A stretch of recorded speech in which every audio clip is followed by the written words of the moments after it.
Olá, tudo bem? Bem-vindo ao canal Viver de Renda. Se inscreva no canal, deixe seu like e compartilhe com os amigos. Nos siga também no Instagram, o Viver de Renda Canal. As páginas são complementares. Muitas vezes eu faço posts no Instagram falando sobre empresas, falando sobre educação financeira, sobre investimentos, sobre leitura, dicas de filmes. Enfim, são canais que se complementam. Vale a pena estar nos acompanhando tanto aqui no YouTube como no Instagram também. Meu nome é Clóvis Faleira, eu sou formado em administração de empresas, consultor na área empresarial. Minha especialidade é a área de planejamento estratégico, estudos de viabilidade técnica e econômica, projetos de sustentabilidade, desenvolvimento agrícola, educação, desenvolvimento regional. Ao longo desses anos, eu prestei serviço a grandes empresas do Brasil, do exterior, e desde 2006 eu comecei a investir na Bolsa de Valores. Esse canal, portanto, ele é uma coisa que eu tinha já há algum tempo vontade de fazer, e esse ano eu acabei me concentrando e dando vida a essa ideia. O canal ele é um ambiente para a gente falar um pouco sobre as minhas experiências pessoais na área de investimentos, as coisas que eu fiz, as coisas que deram certo, as coisas que não deram certo, que deram errado, as lições que eu fui aprendendo ao longo desses 14 anos como investidor, as crises que eu vivi.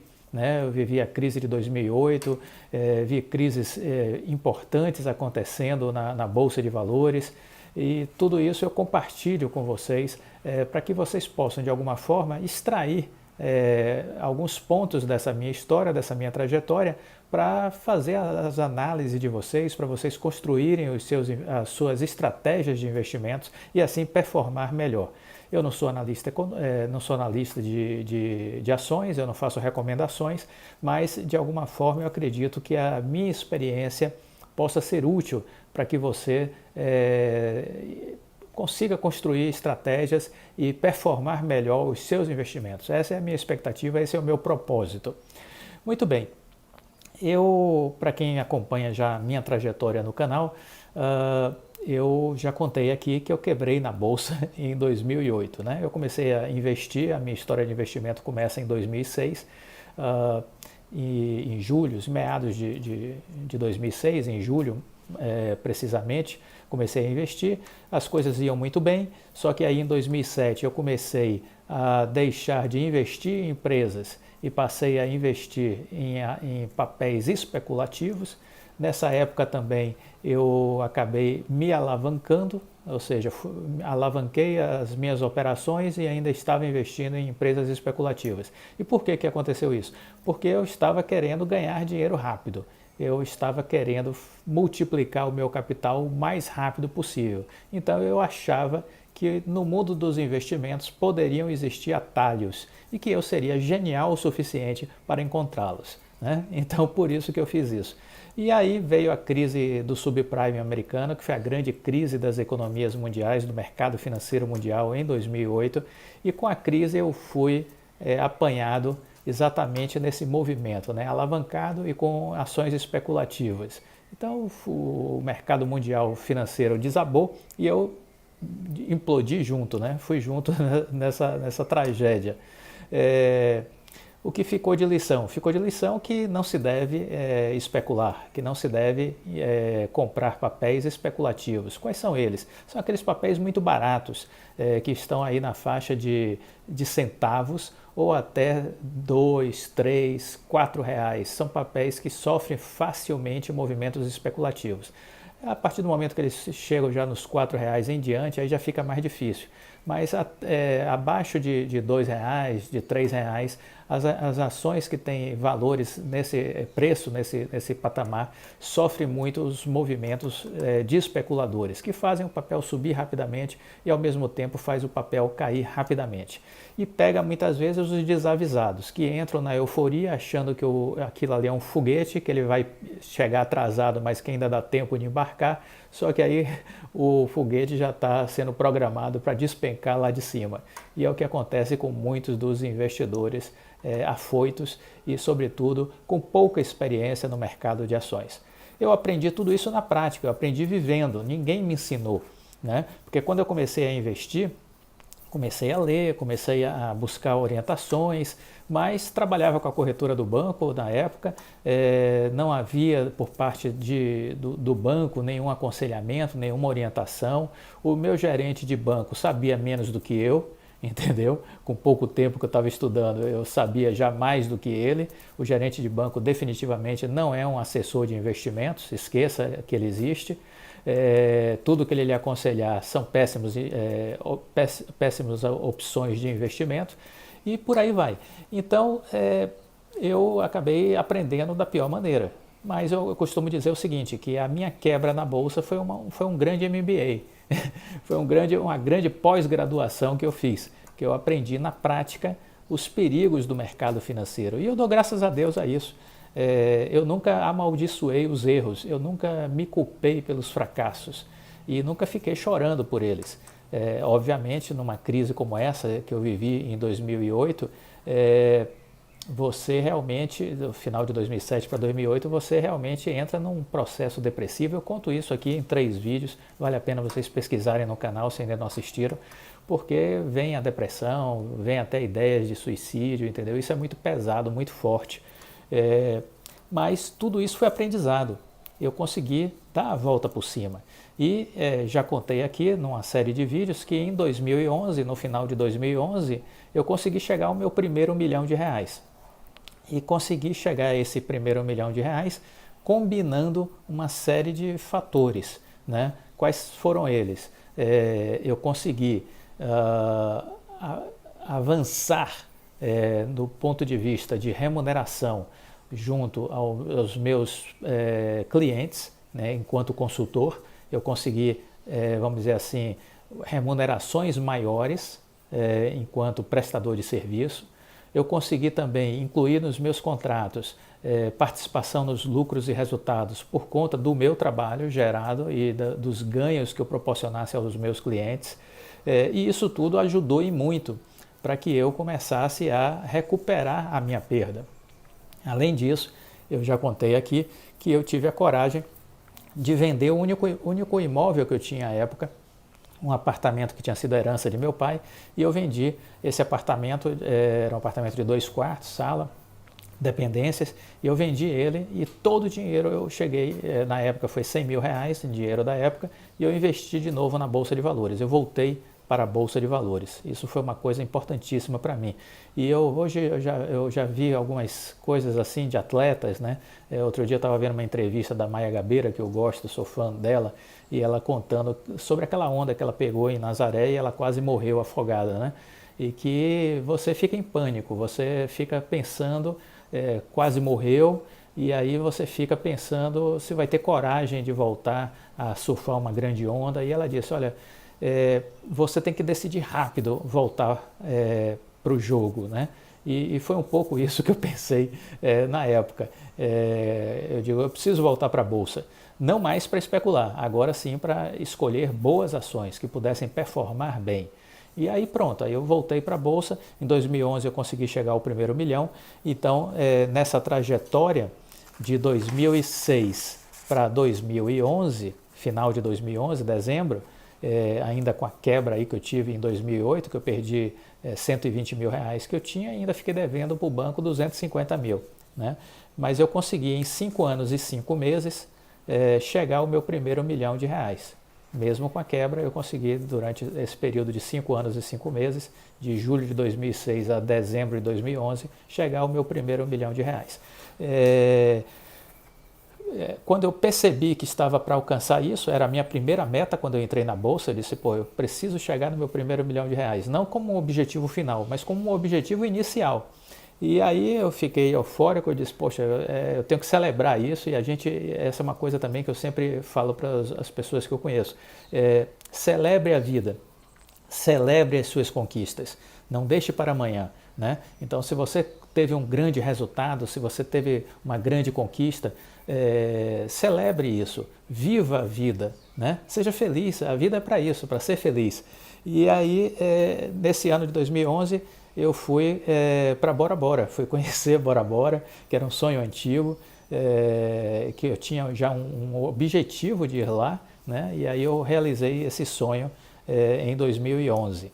né? Fui com a mulher da minha vida e uma das pessoas que foi uma das pessoas extremamente importantes nesse componente aí de sair da quebra da bolsa e me recuperar.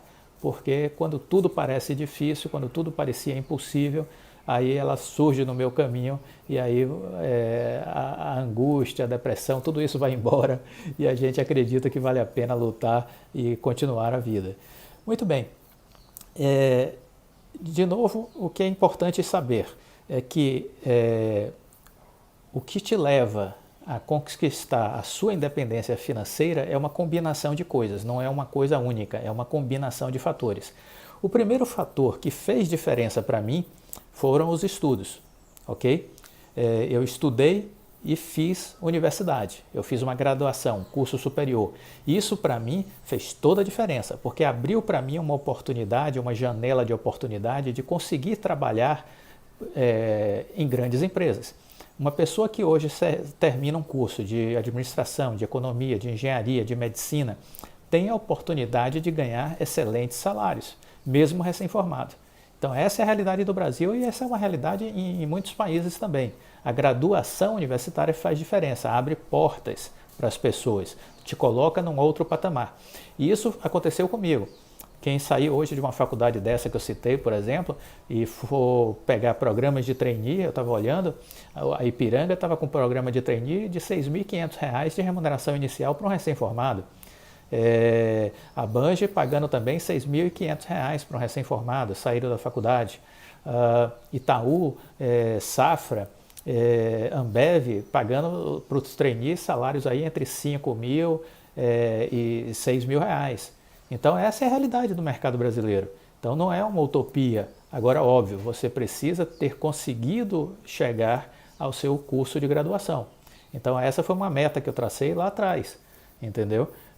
E que me ajudou muito a alcançar remunerações superiores. Então essa é a primeira coisa que eu queria deixar muito claro para você que quer alcançar a sua independência financeira. Os estudos fazem toda a diferença. Mas os estudos só, eles apenas me conduziram num caminho para chegar a uma boa empresa. No meu caso, eu abri a minha empresa porque eu encontrei um empresário que me disse, olha, eu queria muito trabalhar com ele, e ele disse, eu não vou lhe contratar como carteira assinada, mas se você quiser, abra a sua empresa, seja um pequeno empresário, seja um consultor empresarial e eu lhe contrato como consultor. E eu aceitei na hora, porque eu tinha um sonho de trabalhar com ele, era um bilionário, um empresário de grande porte no país, e eu disse, poxa, eu quero prestar serviço para essa pessoa.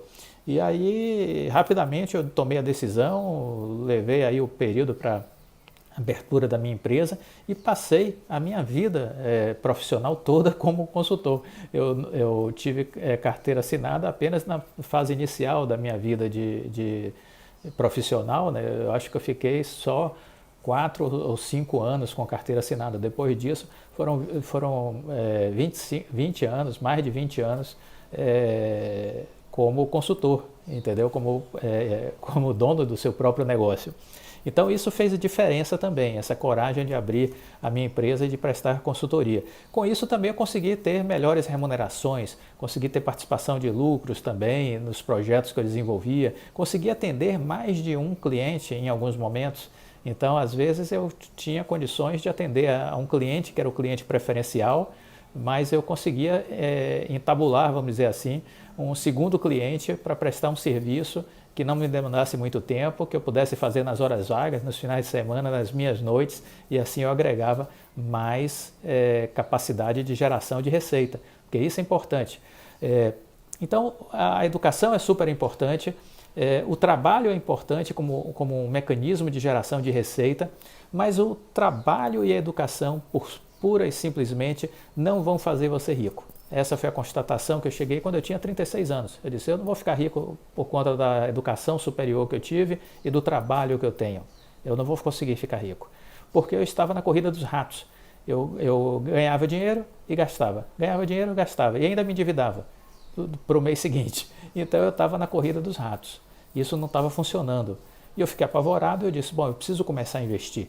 E aí eu comecei a investir primeiro em mim, na minha educação financeira. Porque aí é a grande virada, né? Você tem a educação formal, que é uma coisa, eu me formei em administração de empresas, e aí você tem o trabalho, seja com carteira assinada ou como pessoa jurídica, você tem seu trabalho, mas isso não vai lhe fazer rico.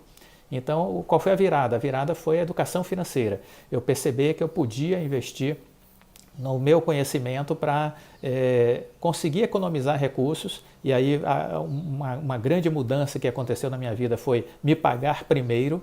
Então, antes de pagar qualquer despesa, eu pagava a mim mesmo, e pegava esse dinheiro e colocava numa conta de investimento. E além disso, eu comecei a tentar aumentar as minhas fontes de receita, a ter um foco maior na geração de lucros, de resultados para mim, e para poder pegar esses recursos e investir cada vez mais e mais. E aí eu comecei a buscar o mercado de ações, porque eu entendi naturalmente que o caminho da riqueza passava pelo mercado de ações. Depois cometi desvios e alguns equívocos mais à frente, mas isso não é o assunto desse vídeo. Então, com essa disciplina de começar a me educar financeiramente, a ter uma folga de capital, eu tinha como meta ter 30% a 35% de economia dos meus ganhos mensais. Eu tinha essa meta de economizar 30% a 35% para poder deixar numa conta de investimentos. E tudo isso foi me proporcionando essas oportunidades de investir cada vez mais no mercado de ações. Aí houve o equívoco de 2008 que eu quebrei, mas ao mesmo tempo eu consegui me recolocar diante dos meus clientes através de uma conversa franca, e consegui de um deles uma participação, uma proposta mais arrojada de ganho conforme o que eu poderia entregar, e isso me ajudou muito a chegar àquele primeiro milhão. Mas veja que eu falei para vocês que foram 5 anos e 5 meses, mas o que é que acontece? É que depois que você chega no primeiro milhão, você, para ir do primeiro para o segundo, a coisa funciona mais rápido se você continuar fazendo as escolhas certas. Ou seja, o que são as escolhas certas? Investir em boas empresas. Escolher boas empresas que performem bem ao longo do tempo, que tenham valorizações substanciais, significativas, relevantes, e que você deixe o tempo e os juros compostos trabalharem a seu favor. Quando você chega no patamar do 1 milhão, esse dinheiro cresce mais rápido.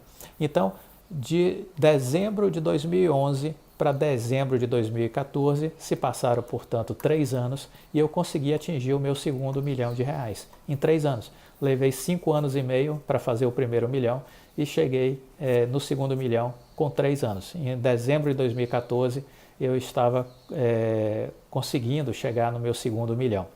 E aí é que eu entendi isso, que o dinheiro ele cresce mais rápido.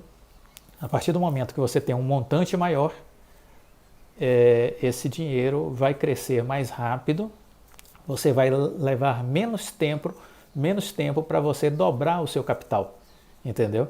Então, o importante é ter paciência e deixar o tempo, a taxa de rentabilidade, que precisa ser boa, e os juros compostos fazerem o milagre da multiplicação.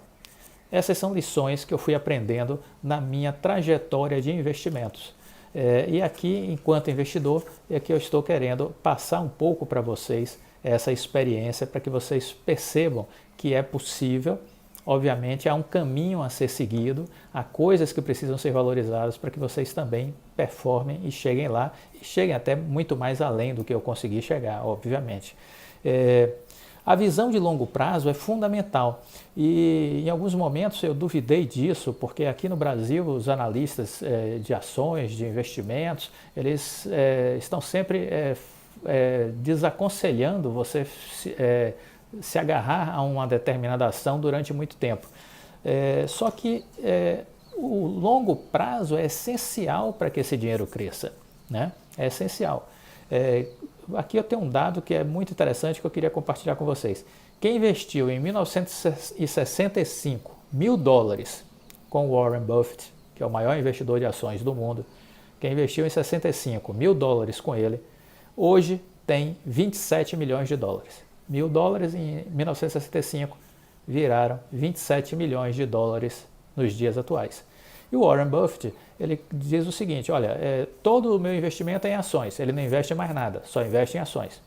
E segundo, ele diz, olha, invisto em poucas empresas, porque a diversificação ela funciona para quem não sabe o que faz, mas para quem sabe o que faz é uma estupidez. Isso é o Warren Buffett dizendo, que a diversificação só funciona para quem não sabe o que está fazendo, que para quem sabe o que faz é uma estupidez. Então, quando a gente pega a carteira de ações do Warren Buffett, eu tive essa oportunidade já de olhar, ele tem, às vezes, investimento em centenas de empresas, mas a concentração dos investimentos dele, 80% do dinheiro dele está concentrado em menos de 10 ações. Em menos de 10 ações. 80%. Os outros 20% aí estão pulverizados em algumas centenas de empresas, que muitas são startups, são empresas que estão começando e que são apostas que ele está fazendo ali, porque de repente aquilo ali pode estar surgindo ali uma nova Apple, e aí ele está investindo. Mas 80% dele, do capital dele, está em poucas empresas, né? Em empresas que ele já investe há mais de 10, 15, 20 anos. Vou dar alguns exemplos de empresas que estão com eles há mais de 10 anos. Coca-Cola. Coca-Cola já está há mais de 20 anos na mão dele. As ações da Apple já tem aí muito mais de 10 anos na mão dele. O Bank of America, o banco americano Wells Fargo, são algumas empresas que ele já carrega há muito tempo no seu portfólio, entendeu? Pela confiança que ele tem nos negócios e nesses investimentos que ele fez, entendeu? Então, o que é que eu entendo então dessa lógica do Warren Buffett? É que a gente precisa ter equilíbrio, a gente precisa ter calma, a gente precisa acreditar no longo prazo, a gente precisa ter foco, disciplina e escolher poucas e boas empresas. Essa é a minha estratégia atualmente, né? E ela vem dando resultado já há algum tempo, entendeu? Eu me concentro em poucas e boas empresas, só invisto no mercado de ações. E a outra coisa que o Warren Buffett diz e que eu percebo a força disso, é que você sempre tem que entrar com mais agressividade nos momentos de grandes correções. Então, quando acontece uma grande correção, você tem que se jogar sem medo. Se você já identificou uma boa empresa, você vai lá e compra na hora que ela está lá embaixo, que ela sofreu uma forte queda, porque aí ela está em liquidação. Você vai comprar ela em liquidação, numa Black Friday. Essa semana eu vi um post do Twitter de um investidor que eu acompanho, que é o Henrique Breda, né? Ele ganhou milhões aí com a alta da Magazine Luiza, surfou a onda em quase toda a sua extensão. Chegou a descer um pouquinho antes, ele reduziu sua exposição um pouco antes, mas ganhou muito dinheiro. E aí ele fez um post dizendo o seguinte, eu disse, olha, isso aconteceu comigo quando eu comecei a investir, e isso acontece com muita gente que eu converso até atualmente no canal, no Instagram, eu converso com muita gente e percebo que isso ainda é a realidade de muitos investidores no Brasil. Ele colocou o post com o seguinte título, Movimento Clássico. O movimento mais clássico que eu conheço de um iniciante em investimento em ações é o seguinte, o cara compra uma ação empolgado por R$10, ouviu dizer que ela é boa e que vai para 20. Aí ele compra, eufórico, vou me dar bem. A ação cai para 9. Aí ele já fica um pouco triste, mas compra mais um pouco, com medo, mas compra. Afinal ela vai para 20. Depois a ação sobe para 9,30. Ele, opa, está subindo, vou comprar mais. Baixa o preço médio para 9,80. Aí a ação desaba para 7. Aí ele já fica triste, né, desolado, quase que em pânico. A pessoa fica em pânico, aí a ação, em vez de subir, cai para 4. Ele comprou a 10, ela caiu para 9, caiu para 7 e desabou para 4. Aí ele fica depressivo, né? Ele acha que vai perder tudo, fica agoniado, com raiva e jura que jamais vai voltar a comprar ação na vida dele. Reza para que suba, para que ele recupere o que perdeu e que aí ele já vai dar graças a Deus, vai retirar tudo na hora que recuperar e vai sair e esse negócio de bolsa de valores nunca mais. Passam-se 2 anos, a ação andando de lado e aí finalmente ela chega nos 9,80. Ufa, que alívio! Ele vende tudo põe o dinheiro no bolso e sai no 0 a 0, feliz da vida, agradecendo a Deus. 2 anos de sofrimento e de angústia. Que raiva, nunca mais. Um mês depois de sair da ação, essa mesma ação engata uma trajetória de alta. E em 12 meses ela chega aos R$40. O nosso amigo, então, não acredita. Que azar! O mundo realmente está contra mim. Que decepção! Aí o Breda diz, cansei de ver isso ao longo da minha vida. E eu digo, isso já aconteceu comigo e eu também canso de ver até hoje isso acontecendo na vida de muita gente. Qual a síntese disso tudo? As pessoas tomam decisões irracionais o tempo todo. O seu pior inimigo é você mesmo. O seu pior inimigo é você mesmo. Então, gente, eu queria dizer nesse vídeo de que eu estou contando a minha experiência, né? Quer dizer, eu quero dizer que eu comecei a investir, eu quebrei, eu cheguei ao meu primeiro 1 milhão e depois, em 3 anos, depois de 3 anos, cheguei ao meu segundo 1 milhão. E é exatamente isso. Você precisa acreditar no longo prazo, você precisa ter calma e você precisa estudar empresas, porque a ação é uma parte de uma empresa. Então você tem que escolher boas empresas. Aprender a fazer isso. Aqui no canal tem uma série que eu intitulei de Como Escolher Boas Empresas para Investir. Quem não assistiu, recomendo que assista toda a série. E é isso. O mundo da Bolsa de Valores é um mundo muito bom. É um mundo que eu acredito que não é para a gente especular, para a gente jogar. Fuja dessa indústria que está aí de ilusões. Né? Existe agora aí na internet, aí fora, uma indústria de pessoas vendendo pirâmides financeiras, né? Prometendo ganhos de 30% ao mês, todo mês. Existe aí pirâmides financeiras, existe uma indústria de cursos, né? Faça o meu curso que você vai ficar milionário, né? Você vai transformar a sua vida. E, inclusive, é como se fosse, no Brasil, cada período tem uma época assim, bem característica. Né?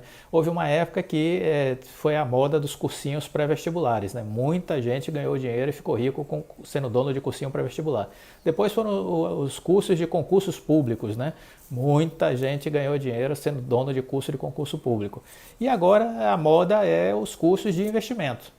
Entendeu? Ou essas pirâmides financeiras, esses cursos que estão sendo oferecidos por day traders, né, que estão dizendo todos os dias que você vai ficar rico. Com 2 minutos mexendo no seu home broker, que você vai fazer R$1.000. Entendeu? Que pode fazer fácil R$30 mil no mês. Se trabalhar um pouquinho mais, consegue 100 mil. Aí eles aparecem nos vídeos com carrões e tudo. Tudo isso é herança de família que eles estão dizendo que ganharam na bolsa, entendeu? Faz o cenário, faz o filme e aí lhe vende aquilo como uma possibilidade, que ele ganhou daquele jeito. Não, mentira, tudo ficção científica. Entendeu? Tudo para criar uma atmosfera, para lhe convencer, lhe enganar e aí lhe ofertar esses cursos para você comprar e é dessa forma que eles vão ficar milionários. Não investir em ações, porque eles nem investem. A grande maioria nem investe. Estão ficando milionários com os cursos. Entendeu? Imagine que eu outro dia estava fazendo um levantamento, tem cursos que estão variando aí de 400 até 3 mil reais. Então põe aí 1.000 pessoas todo ano fazendo um curso de 3 mil reais, são 3 milhões, né? Então, esse que está vendendo esse curso de 3 mil, certamente vai ficar milionário com os cursos, e não como investimento de ações, entendeu? Então, não existe mágica, não existe atalhos, você precisa escolher algumas poucas pessoas que possam ser uma espécie de coach para você, de referência para você, e foi isso que eu procurei fazer na minha vida. Já tive uma fase que eu fiz cursos, gastei dinheiro, não me serviram para nada, tudo enganação, tudo marketing, entendeu? E por isso que eu falo com bastante tranquilidade, porque eu já vivi isso em 2015, 2016, eu fiz uns 4 cursos mais ou menos de investimentos que não me serviram para absolutamente nada, não me acrescentaram uma vírgula na minha trajetória de investidor. Então, não acredito nessas propostas, a maioria dessas propostas que estão aí. esse foi o intuito do vídeo, de compartilhar um pouco mais das minhas histórias com vocês. Espero que seja útil, que possa ajudar você a refletir, a tomar decisões e encontrar as suas estratégias e poder performar melhor a sua trajetória de investidor. Até a próxima. Tchau.